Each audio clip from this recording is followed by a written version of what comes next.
WrestleMania season is in full gear and the end is near. These are my official WrestleMania 41 predictions. All right, so let's start off night one.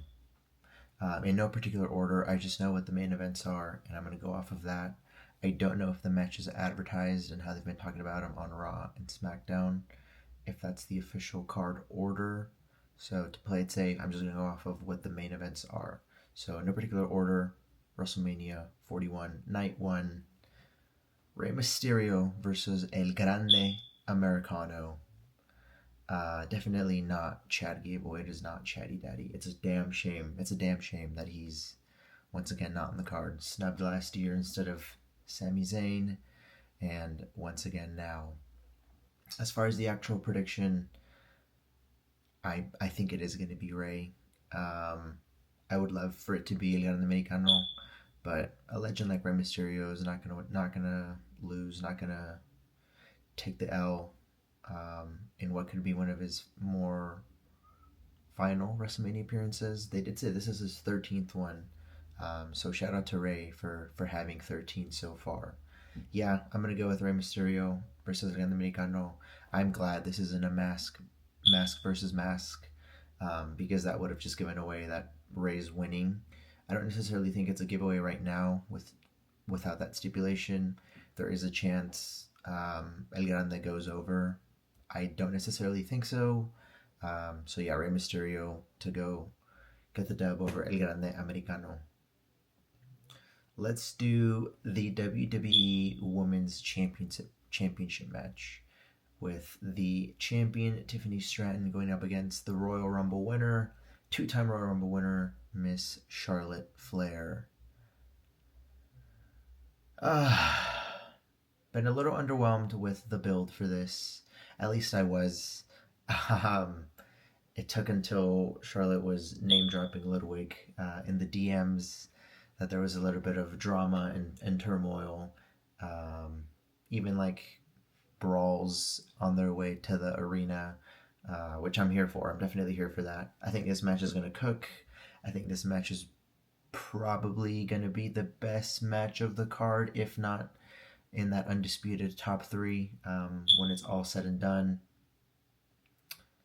I think Charlotte's going to get the dub. To be honest with you, kind of a little bit of context, I was a WWE fan growing up until I was like maybe 8 or 9.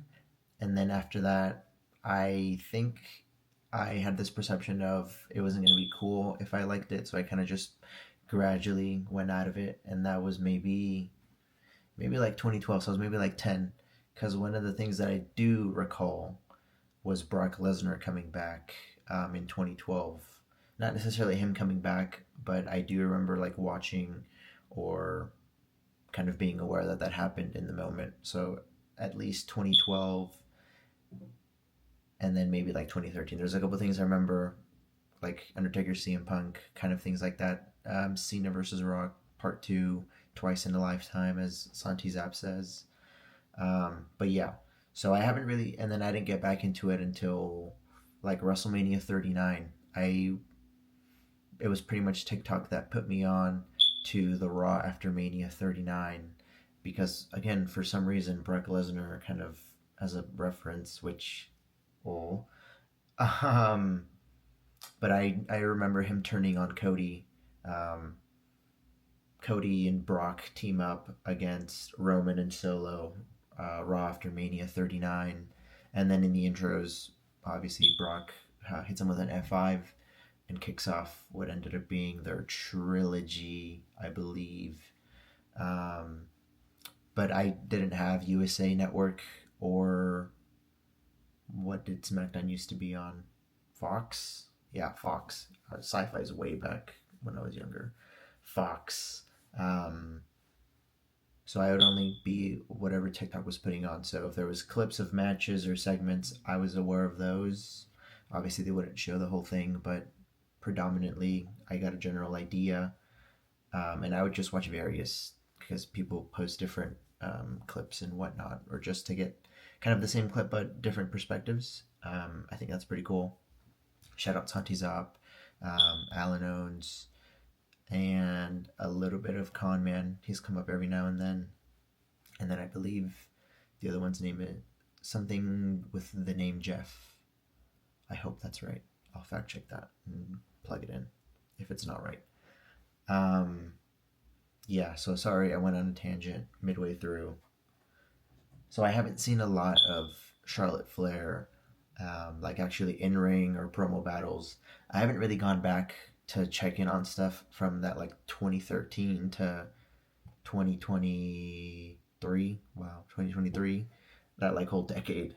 Um, I've seen a couple clips. I've like sometimes I'll peruse through the WWE YouTube, like the top 10 and whatnot.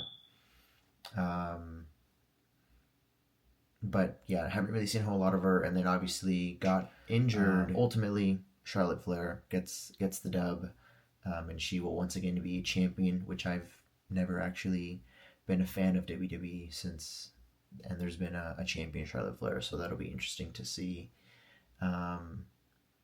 Moving on to the match that I am the least kind of interested in. I don't really care for it.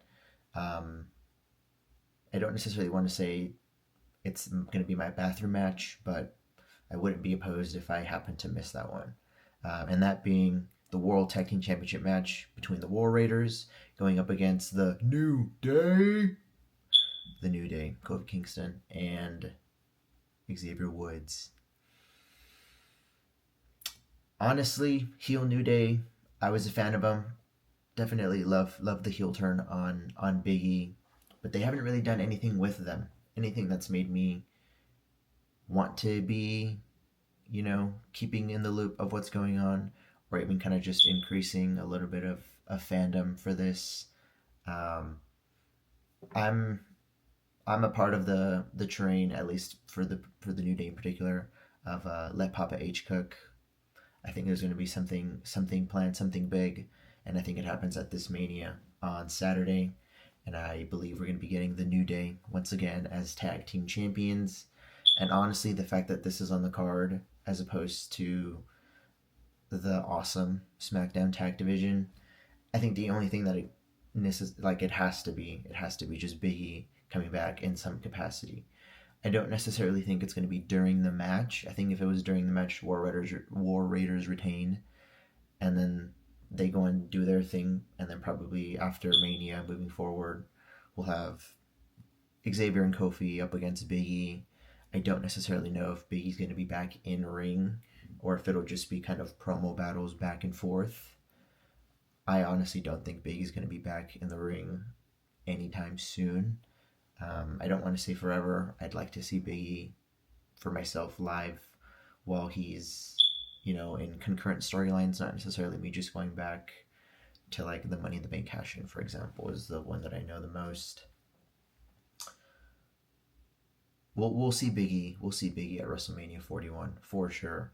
I think the match is pretty straightforward with no shenanigans, and I think at the end when the New Day's celebrating and being all snobby and whatnot, how they are, probably talking shit to Jackie or Kathy, whoever has the misfortune to interview them.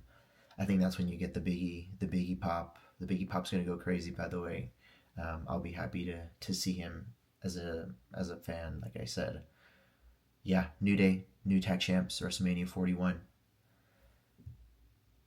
The World Heavyweight Championship match between the 2025 Royal Rumble winner Jey Uso and the champion Gunther, which I think back to when I was a fan, before that whole decade hiatus, and would have never thought this guy would have been Royal Rumble winner, been the most popular act in the company, and having a WrestleMania title match.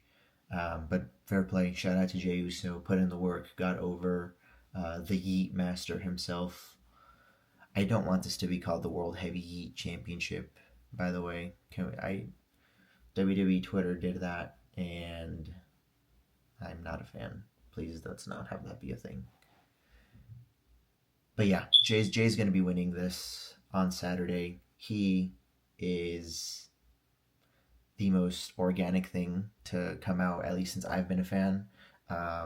Definitely the equivalent that I can compare it to, I guess you could say, is probably the Yes Movement. That one, I don't recall being a fan for that one. I remember Daniel Bryan and Yes, but I don't think I ever was a fan when it was at its peak, because I don't recall like being around for WrestleMania 30. I think it was I guess sometime between 29 ending in 30 that I was like, not for me, because I know the name Daniel Bryan. I liked him because he's from Washington. I'm from Washington. Um, anyways, but I digress. Gunther versus Jey Uso. Jey Uso has to go over, has to win. He's 0-3 against Gunther across IC title, championship defenses, and their first heavyweight championship bout. Honestly, if he doesn't win this one, I mean, me personally, I'm just not going to be as invested into what they're planning for him. There's no way you build him up as much as you have with him to give him so much as the Royal Rumble victory, and he doesn't win at Mania. I'm not the biggest fan of Rumble winners not winning at Mania. I get it. If you do it every time, then it's like, okay, well, that's a for sure thing. But let Jay win. I mean, Cody won last year, but he finished his story. Let Jay win. Jay's going to win. Gunther, he's going to get it back probably after like 2-3 months. I don't see him not having the championship for long. And then the United States Championship, LA Knight, yeah, against Jacob Fatu Yaramin. As much as I really like LA Knight, and I really like LA Knight, yeah, Jacob Fatu's winning this one. Has been incredible, has been sensational. Yeah, I don't see how he doesn't win this. I don't really want to see Solo Sikoa come out for this. I don't want to see him come out in any capacity, not even to help Jacob win or intentionally cost him the match and LA Knight retains. I think LA Knight at this point, since this would be a second U.S. title reign, I think that's been a good treat. I like that period from SummerSlam to when Shinsuke beat him. And he's had it back for like a month and a half or so.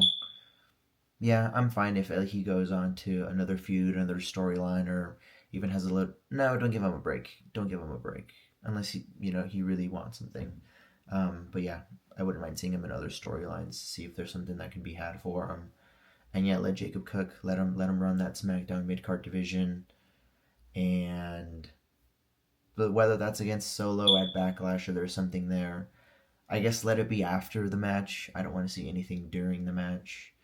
I just want to see that moonsault and the emote, and I think we'll be fine. Jacob Fatu, new U.S. champion, come WrestleMania 41, and of course, the match that has been the best built, a fantastic feud, just all around. The vignettes, the promos, the brawls.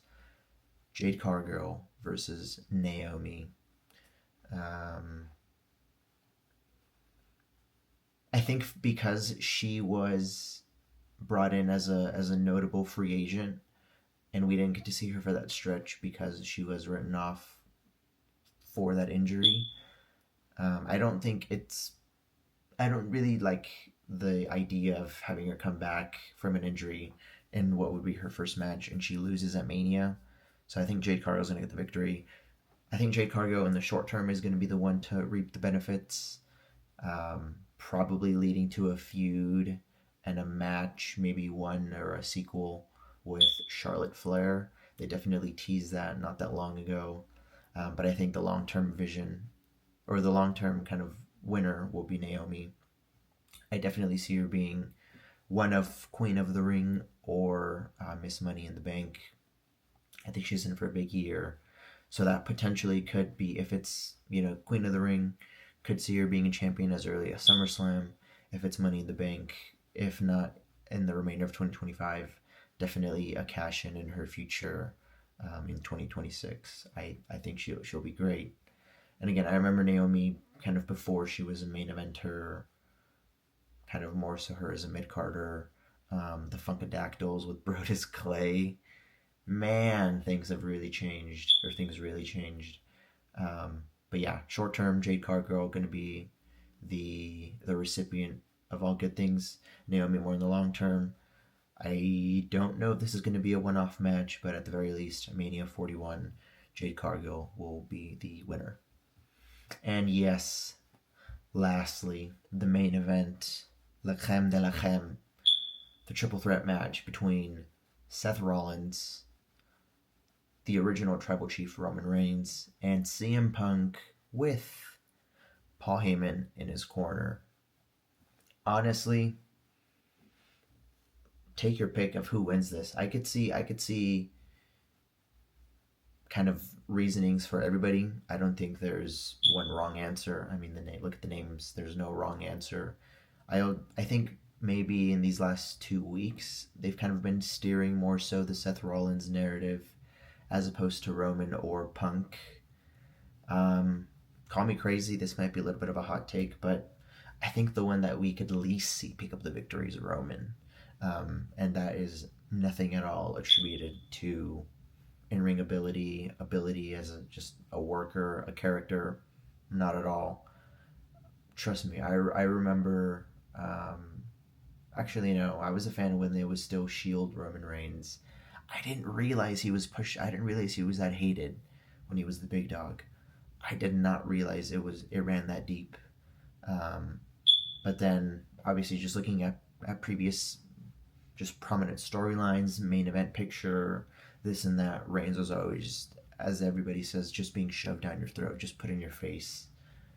And shout out for the gimmick change. Shout out, because he's got. I mean, I'm hooked. I really like Roman Reigns. Didn't realize it ran that deep, and I think I saw him one time in an airport in 2016. I was going to DC. I think this is like the Salt Lake. I think it was the Salt Lake airport. And we're like on opposite sides of like just like the flat stairs or like escalator. He's going one way and then we're going this way. And I was like, I feel like I know that dude. I mean, tall as dude, 6'3", had his hair in a man bun like he always did, and then the beard. Granted, I only saw him off my peripheral, but I was like, I think that's Roman Reigns. So I kind of regret not getting a picture or anything because this was 2016. So it would have been cool if I could come back to it now in 2025 or any point like last year and been like, hey, I saw this dude. But alas, I keep going on random tangents. We're at 20 minutes and I guess I'm on the main event of night one. It's not the worst thing in the world. I might shut up a little bit for night two. But yeah, triple threat match. Could see it going anyway. Like I said, the least likely I would say is probably Roman. Right now, my ranking is I think Seth's winning. I think Seth is going to win. Obviously, the character and the person that Paul Heyman is, he's not just in there as a little subplot, as a little throwaway. He's in there because of how pivotal and crucial that portion of the entire storyline is. I'm more so seeing Roman being a lot more affected directly. So I think that narrative of his head isn't fully, involved is definitely there for him. Not necessarily so much as Punk. I think Punk being out of the equation will more so come from a physical altercation where Roman, as he kind of more and more gradually has been attacking and physically harming Paul Heyman, there might be a spear in Paul Heyman's future at WrestleMania. Dare I say a Superman punch? I think one of the two. I think one of the two happens for sure, and I think that's where Punk just goes AWOL, goes haywire.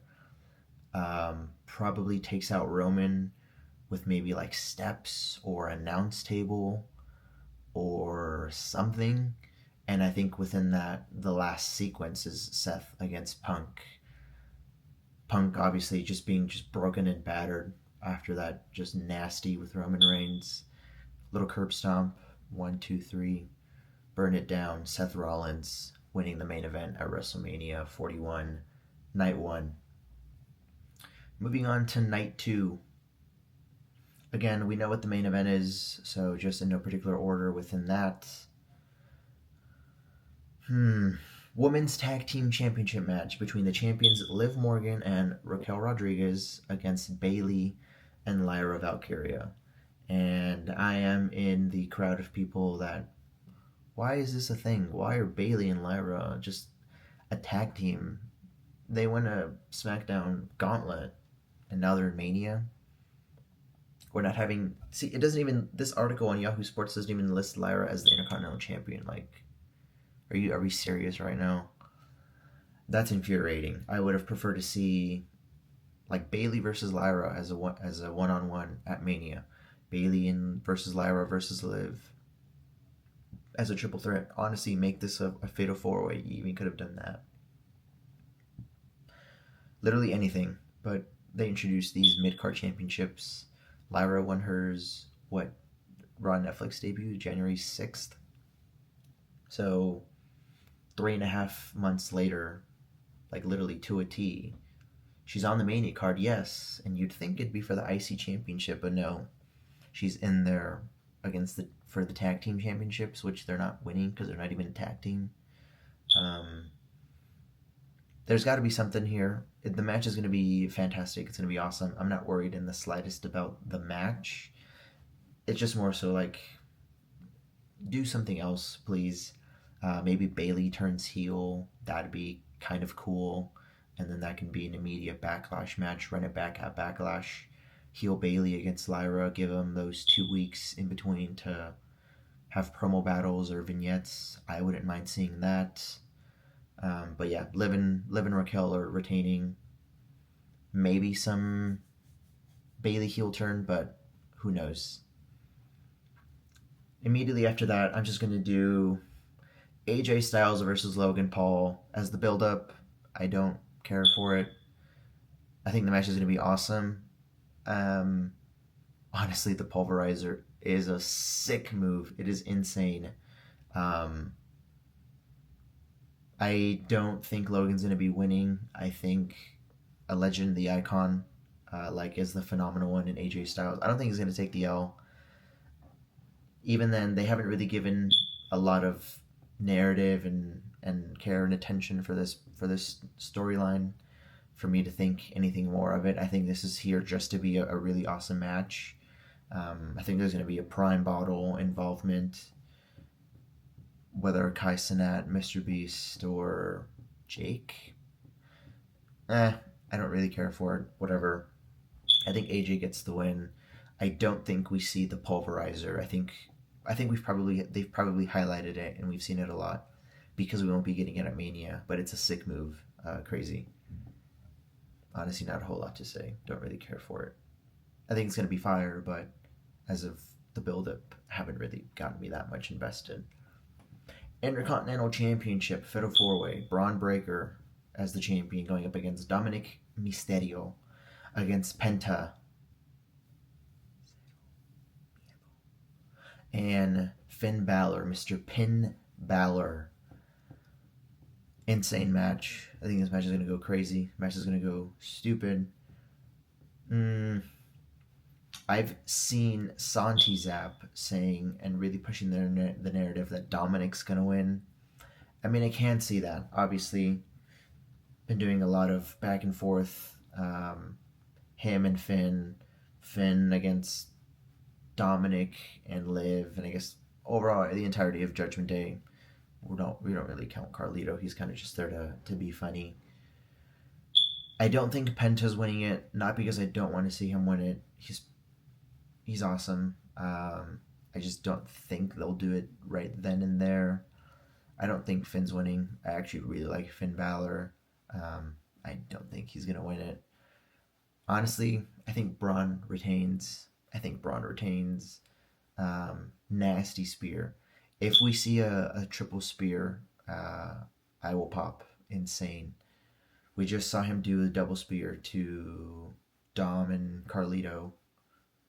So I guess we'll see if that's the case. If he spears all three of them, that'll be crazy. That'll be wild. Braun Breaker retains. WrestleMania 41 Night 2. we'll go on and do Sin City Street Fight with Damian Priest, El Campeón, against Drew McIntyre, the Scottish psychopath. I like both of these guys a lot. I do really like both of these guys a lot. I was a big fan of World Champion Priest. I thought he was funny. He would break character. I kind of it was doing it for me. It was funny. Him in Truth, hilarious. And then Drew's been awesome. Again, just pivoting back to what I was saying earlier. Before I kind of came back to wrestling, I remember Drew McIntyre. Like, I remember Broken Dreams entrance Drew McIntyre. I remember 3MB Drew McIntyre. So for him to be what he is now, first of all, he got yoked. Dude got huge. Yeah, just definitely his aura increased for sure. I think for this one, honestly, this is also one where I could see both arguments being made between Priest and Drew. I'm gonna go Drew. I'm gonna go Drew McIntyre. I like Priest. I know some people think Priest is a little too pushed, a little too kind of in the main event scene, kind of more so should be in the mid card. I don't fall into that. I think he proved he can hold his own. Did it as a heel, doing it as a babyface. Could even see him as a tweener. I really like Drew. I think Drew deserves some comeuppance. I think he deserves a little bit. Hell of a match with CM Punk at Hell in a Cell, or at Bad Blood in Hell in a Cell. But I think it's time that he gets one. Priest got the best of him last year, taking advantage of him, berating CM Punk to cash in the Money in the Bank. I think Drew gets one back, and I think we run this back again, because at that point it'll be. I mean, I think there was a world title match in between, and that's where Punk came into the picture. So there's been a lot of shenanigans with this match. I like that it's a street fight. Like, just let these guys beat the hell out of each other. May the best man win. Maybe this is the end of the feud, now that I'm thinking about it. Because Priest already had one. Priest had another one. But again, that was because Punk interfered. Honestly, yeah, let's let Drew have this one. There might be more matches I'm missing, but at that point it's 2-1. But this would just be a straight up one-on-one. No cash in, no Punk, no nothing. Yeah, Drew McIntyre, Scottish psychopath. The WWE Women's World Championship in what is yet another multi-person match, this one being a triple threat, with the champion Io Sky. This is My Brutality, Rhea Ripley, and the EST, she's on her own, Bianca Belair. Honestly, I think this is probably the match where I see it more so than the night one main event of anyone could win. This one legitimately, I don't know if there's a ranking. I mean, there is a ranking, but I was pretty firm on night one, Roman kind of being third on the pecking order for taking the victory. This one, it's like a one-way tie. I could see it. I could see Io retaining. I could see Rhea Ripley getting it back. And I could see Bianca being a champion, because since I've been a fan, I don't recall a champion Bianca Belair. I don't, because Raw after Mania 39 I remember, but I don't think I was fully watching. But one thing that I do recall is watching TikToks on Io's cash-in at SummerSlam 2023, because Bianca won the triple threat, won the championship off Asuka, and then she was selling the hell out of that knee. And then Io cashes in. First time I heard her theme, and I was like, damn, this is low-key fire. So I haven't really seen a champion. I haven't really seen a champion Bianca or a champion Charlotte Flair, who are obviously right now main event staples and have been for the better part of the last half decade, if not longer. And then Rhea, I guess right now as I'm thinking about it and I'm talking about it, in my pecking order, I would say Rhea's third. Again, not due to her ability as a worker, as a character, anything like that. I think just more so the way my thought process is, we had her as a champion for a year. Um, from her winning it at Mania 39 up until going up against Becky Lynch at last year's Mania. And then it being the injury that really extended feud with Liv. But she did get her one up on Liv, and Dom for that matter too, with that riptide that she hit on him. So I think because we saw Rhea as a champion for a long period of time and on more than one occasion, I think she's probably third on mine. And then between Io and Bianca, again, you can kind of make that. I can kind of make that same argument because Io won the championship, WWE Women's Title, SummerSlam 2023, lost it to Bayley at last year's Mania, give or take an 8 month reign. Yeah, an 8 month reign right there. Um, Moved over to SmackDown, became babyface, got another championship reign.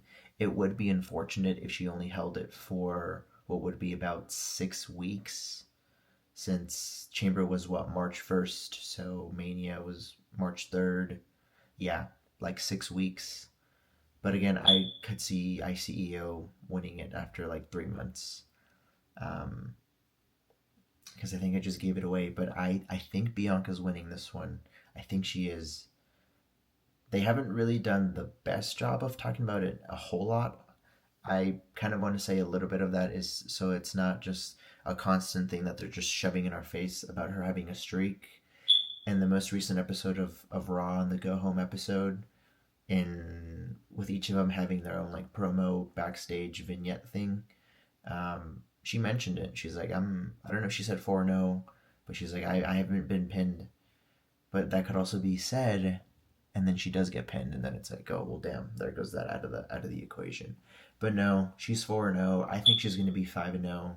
I think not necessarily next year, but I think 2 years from now, that's going to be like the driving point for whoever she's feuding and going up against.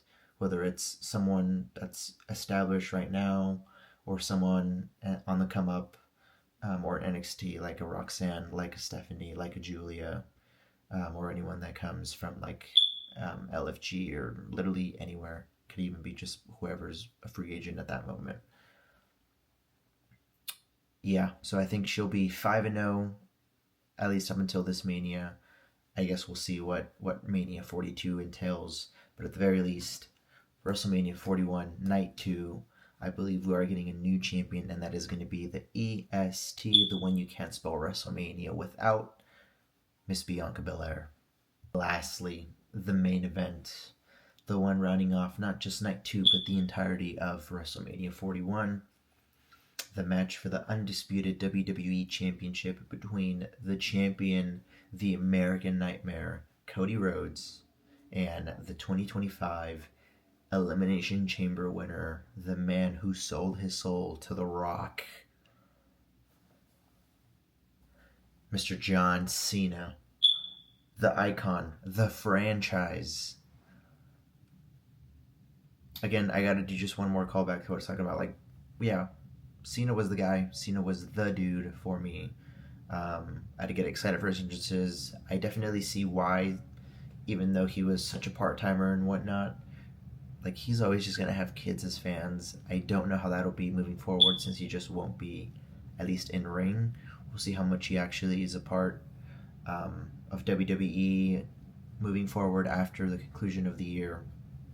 But yeah, so was wild to me to see Cena turn heel at the Chamber.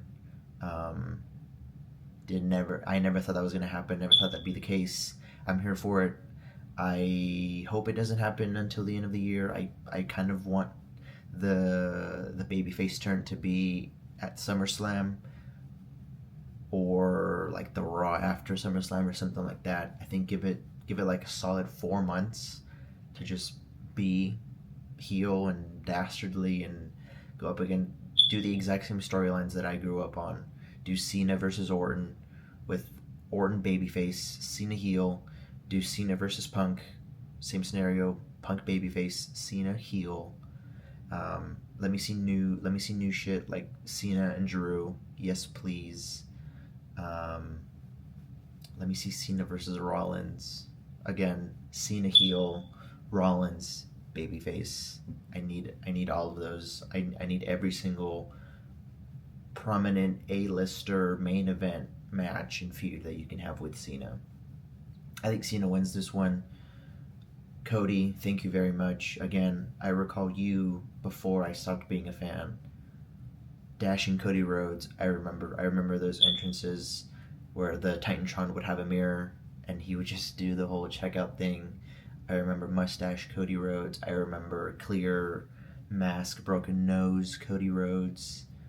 I even a little bit remember Stardust. I don't think I was too much of a fan because I remember the WrestleMania 30 ladder match for the IC title. He's in it, but I don't remember that Mania. I wasn't a fan for that one, and that would have been 2015. So yeah, no. But I recall early on that gimmick, or kind of knowing of it. So for him to be what he is now, one of the top names of the industry, the main guy for the WWE right now in 2025 is it's awesome. It's an amazing turnaround. But yeah, Cena's winning this one. He's winning his 17th, breaking the record, overtaking Ric Flair, and I think we're going to be seeing a heel Cena be champion for a little bit in 2025. In a very extended and really complex, convoluted way, that was my WrestleMania 41 match predictions. I can't wait for the show. I do work on Saturday until 5, so I hope I don't miss out on anything major. And closed on Easter, so I'm ready for night 2. It'll be really awesome. I'm excited. Thank you very much for watching. Let me know who you think is going to win down below, and I will catch you guys next time, maybe with a review on how my predictions panned out. Thank you.